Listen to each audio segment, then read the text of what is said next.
Why did the customer choose to do something like this to their van? So this particular customer, they do lots of venues for all kinds of companies like Galia, Budweiser. This one was done for Barfly, and it's a 1986. And the problem with the old engine, I believe it was a 4.7. The problem was it was irreliable. It was very unreliable with its carburation. We've actually had it tuned up quite a few times, and it sits a lot. And it becomes very unreliable. And every single time when they're at a venue, it could be in BC, it could be in Quebec, it breaks down. It won't start. The last breakdown that we had on this particular van was the starter itself actually failed because it's a massive 25-pound starter. Right. And that's when we proposed the idea to put a modern LS swap in it, which modern fuel injection, lightweight, and with all its benefits of reliability. Ryan, why did we choose the 4.8 versus a 5.3 or a 6 liter? So we chose the 4.8 because it's way more reliable. It doesn't have any DOD or no VVT, as the 6 liter has a VVT, and then the 5.3 also has DOD, so that's cylinder activation. Yeah. And we chose the 4.8 because it's the most reliable out of the bunch, and it's just straightforward. How did we get all the pedal mounts, all the little stuff that came with it, like the computer mounts and the airbox? So we started with a 2013 Chevy Silverado 1500, and then we stripped it all the way down and took all the parts that we needed off of it. Yeah. And then just basically retrofitted them into the van, so then it could all work together. I guess there's a lot of trucks out there for part outs, right? There is, yeah. You can buy them for quite cheap. Yeah. Correct. What transmission did we actually opted for? We chose to go with the 4L60 out of like a 2000, 2002 like truck transmission, because those ones are a lot more cheaper and they're easier to rebuild than the newer style of 4L60. Yeah. Are they reliable? Yeah, they're very reliable if they're treated right. For the people watching this right now, how did we manage to make all the gauges work? It's actually pretty simple because this is a GM body, so some of the wiring actually integrates, some of the sensors integrate. For example, the coolant temp, there's actually a port on the passenger side of the head, and we were able to get an adapter to fit the old original coolant temperature sensor into it. It's a 12-volt sensor, and that gave us power to the coolant temperature sensor. For the oil pressure, the exact same idea. We were able to use an adapter on the LS. And for the speedometer, we actually use a new universal speedometer that gets its readings from a GPS antenna. The customer does not drive this vehicle on the road a lot. It mainly sits, it drives from venue to venue.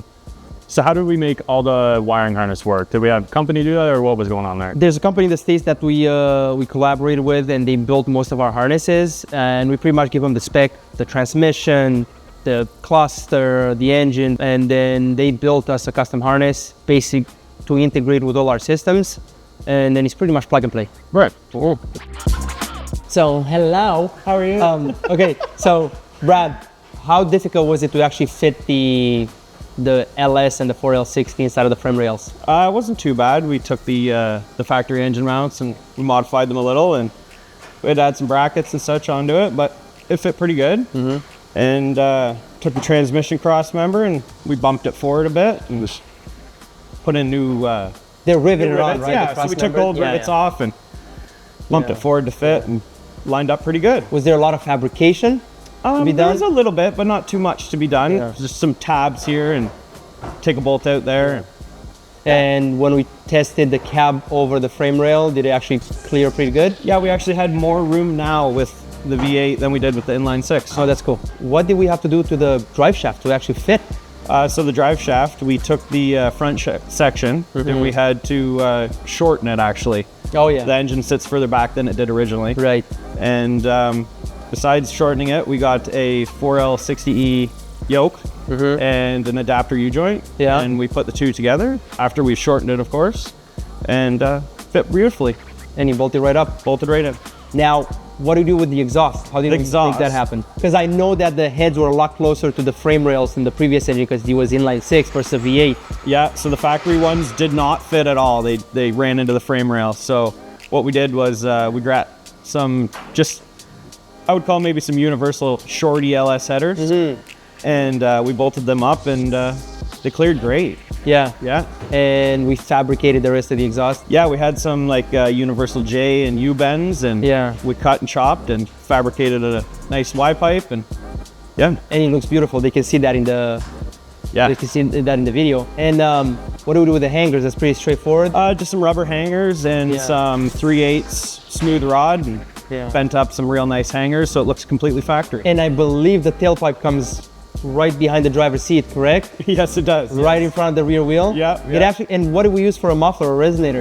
We used a diesel pickup truck muffler. So Yes. It's got that nice deep tone Yeah. to it. And it sounds actually really good. Really good. For the cowling for the cooling system, I know that the engine came out of a 2012 or 2013 Sierra 1500. Those have electric fans, if I'm not mistaken. Correct. We actually went back to a mechanical fan with the clutch, right? Yes, yeah. What did we do? Because I know there was a 6 to 8 inch gap between the shroud and the fan. What did we do there? Yeah, so I took the original from this van shroud. Yeah. And I added a piece of aluminum on the top, riveted to it to make an extension. Yeah. So that you couldn't get your fingers in, and that it provided the cooling. Yeah, and I saw that we built a rubber grommets around it so it doesn't cut your Yes, fingers. there's so no it looks sharp edges. Factory. Rounded, looks really good. Beautiful. Matt, what fuel pump did we use? What fuel pump setup did we use on this particular build? We end up using the Speedway Motors fuel pump inline. That was a 255 liters per hour fuel pump, yeah? Yeah, with the Corvette style fuel filter with the return. So it's set to 60 PSI. It'll return all that fuel back to the tank because we don't have a return line all the way back from that engine. That engine is one where it's supposed to be regulated in the factory pump, in the factory tank. Gotcha. So yeah, this tank, we did replace the sending unit Smart. with the factory style Yeah. so that the gauge works, everything's all the same. and we're using the factory fuel tank. Factory fuel tank. It's a 200 liter tank. Yeah. Yeah. Lots of fuel. A lot of fuel. Now I guess they have modern computerization in this. How does the customer know if there's ever an issue with any of the sensors? So with this one, with the harness, With the harness, we yeah. had it integrated where we would still have the check engine light. Exactly. So we ran Yeah. a special The custom- yeah, yeah. LED check engine light right into the dash, Yeah. so that anytime the customer does have an issue, Yeah. he'll see it. You were involved with the suspension work a lot. Yeah. What did we do? Did we change a lot of stuff? Did we have to modify We started anything? taking it all apart. It was all old, rotted. All the bushings were all Yeah. kind of trash. The shocks, pretty, leaking, this Yeah. and that, all rusty. So we did replace everything with all factory style parts other Yeah. than the shocks. We did upgrade those a little bit Yeah. with a little bit heavier motor in the front Yeah. and just all better around ride. I guess for the frame, when we had the cab off, did we have to modify the frame at all? And then what did we do to it? Not really modifications at all. We did have to, just a little bit with the engine mounts, the placement of them. Yeah. With the old ones to the new ones, it was just slight differences. Other than that, we didn't really have to do anything to the frame for this engine swap. We had it We did sandblasted. sandblast it when it was all apart. Yeah. And we painted it with an epoxy paint Yeah. to make it last as long as we can. Yeah. Hey guys, thank you very much for watching. This is a quick rundown of LS swapping a 1986 Grumman van, which is a pretty classic GM frame. Anyways, if you want to watch more of this content, give us a subscribe. And if you have any questions or you want to do any collaborations, leave a comment below. Thank you for watching.